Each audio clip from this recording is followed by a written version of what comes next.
Assalamualaikum warahmatullahi wabarakatuh. Apa kabar anak-anakku yang berada di kelas 6? Semoga hari ini kalian dalam keadaan sehat, bahagia, ceria, dan pastinya semakin semangat dalam belajar. Sebelum kita memulai pelajaran hari ini, mari kita membaca basmalah terlebih dahulu. Bismillahirrahmanirrahim. Hari ini kita akan memasuki pelajaran tentang ayo berinfak dan bersedekah. Oleh karena itu, Bapak mohon kepada kalian semua agar kalian fokus, perhatikan dengan sebaik-baiknya agar nantinya kalian bisa mendapatkan ilmu yang bermanfaat dan ilmu yang berguna, dan insya Allah bisa kalian amalkan di dalam kehidupan sehari-hari. Pelajaran yang ke-9, ayo berinfak dan bersedekah. Hari ini kita akan mempelajari tentang infak dan bersedekah. Apakah itu infak dan apakah itu sedekah? Ayo berinfak dan bersedekah, makna berinfak dan bersedekah, hikmah berinfak dan bersedekah. Amati gambar berikut ini. Terima kasih ya anak-anak. Ustazah, ini kue untuk acara 17 Agustus. Ustadz, Maya juga bawa pisang untuk 17 Agustus. Seorang anak memberikan kue kepada gurunya, yaitu tentang 17 Agustus. Jadi ini juga merupakan salah satu bentuk sedekah. Sedekah itu nanti akan Bapak jelaskan lebih mendalam. Lalu, Pak Haji, saya mau berinfak untuk membangun masjid ini. Mohon Bapak menerimanya. Ini juga salah satu bentuk sedekah dan infak. Nanti apa bedanya sedekah dan infak? Terus ikuti penjelasan dari Bapak ya. Ini juga salah satu seorang anak memberikan makanan kepada orang tua yang membutuhkan.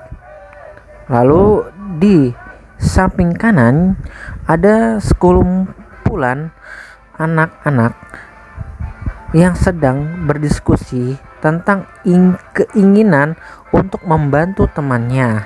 Mungkin apakah temannya sedang sakit atau temannya sedang mengalami kesulitan. Memahami makna berinfak dan bersedekah. Berinfak dan bersedekah dapat dilakukan kapan saja dan dapat mempergunakan uang atau barang. Untuk lebih paham lagi, marilah kita cermati pengertian infak dan sedekah. Kata infak diambil dari akar kata nafaqah yang berarti keluar. Sementara dalam Kamus Arab Al-Azhar, kata infak berarti perihal menafkahkan atau membelanjakan. Pengertian di atas didukung oleh firman Allah Subhanahu wa taala dalam Quran surah At-Tolaq surah ke-67 ayat 7. Berikut ini. A'udzubillahi minasyaitonirrajim. Bismillahirrahmanirrahim. Liyunfiq zu atim min sa'atih wa man qudira alaihi rizquhu falyunfiq mimma atahu Allah. La yukallifullahu nafsan illa ma ataha. Sayaj'alullahu ba'da usri yusra. Shadaqallahul azim. Artinya, hendaklah orang yang mempunyai keluasan memberikan nafkah menurut kemampuannya, dan orang yang terbatas rezekinya hendaklah memberi nafkah dari harta yang diberikan Allah kepadanya. Allah tidak membebani kepada seorang melainkan sesuai dengan apa yang diberikan Allah Subhanahu wa taala kepadanya. Allah kelak akan memberikan kelapangan setelah kesempitan. Quran Surah At-Tolaq Surah ke-65 ayat 7. Jadi infak diartikan mengeluarkan atau menyerahkan sesuatu harta benda sesuai dengan kemampuannya. Allah Subhanahu wa taala tidak membebani seseorang untuk berinfak melainkan sesuai dengan rezeki yang diperolehnya dari Allah Subhanahu wa taala. Yakinlah bahwa Allah Subhanahu wa taala akan mengganti apa yang telah diinfakkan dengan berlipat ganda. Barang yang kita infakkan atau sumbangkan jangan takut berkurang.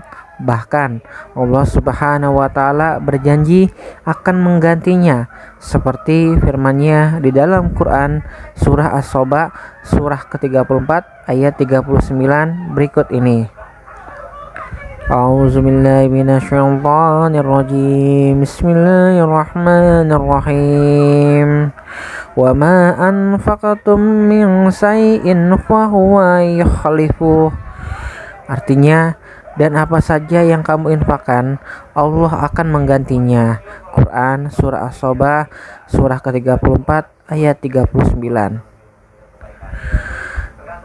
Definisi sedekah adalah suatu pemberian yang dilakukan seorang muslim kepada orang lain secara spontan dan sukarela tanpa dibatasi oleh waktu dan jumlah tertentu. Juga sedekah dapat diartikan sebagai suatu pemberian yang dilakukan seseorang sebagai kebajikan yang hanya mengharap pahala dan ridho dari Allah Subhanahu wa taala semata. Bersedekah tidak hanya berupa harta benda, tapi bisa berupa jasa dan tindakan. Misalnya tersenyum kepada sahabat atau gurumu adalah sedekah. Atau jika dekat rumahmu ada masjid yang sedang dibangun, ternyata kamu tidak bisa menyumbang uang dan barang, kamu bisa juga bersedekah dengan tenaga. Apabila tenaga juga tidak bisa, maka silakan dengan pikiran. Pikiran pun jika tidak bisa, maka berdoalah dan doakanlah. Itu juga termasuk sedekah. Untuk lebih memahami makna infak dan sedekah, cermatilah perbedaan kedua berikut ini. Kalian lihat di sini ada perbedaan infak dan sedekah. Kata infak mengandung pengertian pemberian yang bersifat materi, yaitu harta atau benda yang diberikan kepada orang lain sesuai dengan kemampuan. Sedangkan sedekah memiliki arti yang lebih luas dari infak, yaitu pemberian barang atau jasa yang bersifat materi dan non-materi. Contoh non-materi yaitu memberikan jasa, mengajarkan ilmu pengetahuan, dan memberikan nasihat, senyuman, dan mendoakan orang lain. Jadi kalian bisa membedakan ya, infak dan sedekah. Jika infak itu bersifatnya materi atau uang, sementara sedekah itu artinya lebih luas, baik itu materi dan non-materi. Tadi contohnya sudah kalian simak. Berinfak dan bersedekah adalah wujud dari rasa syukur kepada Allah Subhanahu wa taala. Berinfak dan bersedekah adalah perbuatan sunnah. Berinfak dan bersedekah harus dilaksanakan dengan tulus karena Allah Subhanahu wa taala. Bagi yang diberi bantuan, hendaknya bantuan digunakan untuk keperluan yang baik dan tidak melanggar syariat Islam. Hikmah berinfak dan bersedekah. 1. Orang yang bersedekah akan dimudahkan Allah Subhanahu wa taala dalam usahanya mencari rezeki. Bersedekah adalah sebagai wujud syukur akan nikmat yang Allah Subhanahu wa taala berikan. Allah Subhanahu wa taala akan menambah rezeki orang yang berinfak dan bersedekah. Allah Subhanahu wa taala akan memperhatikan dan menjaga orang yang berinfak dan bersedekah, serta tidak menyia-nyiakan atau membiarkannya. Malaikat akan mendoakan kebaikan kepada orang yang gemar bersedekah. Hati orang yang berinfak dan bersedekah tenang dan tentram, jauh dari kegelisahan, stres, dan penyakit kejiwaan lainnya. Orang yang berinfak dan bersedekah mendapatkan pahala dari Allah Subhanahu wa taala. Seperti biasa anak-anak, di sini ada soal latihan 1 sampai 5. Silakan kalian mengerjakan di buku tulis agamanya. Jangan lupa soalnya ditulis. Mungkin ini saja pertemuan kita yang singkat. Semoga pertemuan kita yang singkat ini mendapatkan ridhonya Allah Subhanahu wa taala, mendapatkan keberkahan, dan kita semua bisa saling belajar, saling melengkapi, dari yang belum tahu menjadi tahu. Bapak mohon maaf apabila ada kekurangan ataupun kesalahan dalam pembelajaran kita hari ini. Ingat, selalu menjaga kesehatan, lalu sering-sering atau selalu berdoa kepada Allah, meminta perlindungan kepada Allah agar kita semuanya terhindar dari segala mara bahaya, penyakit yang akan menimpa kita. Kurang lebih Bapak mohon maaf. Billahi taufik wal hidayah. Wassalamualaikum warahmatullahi wabarakatuh.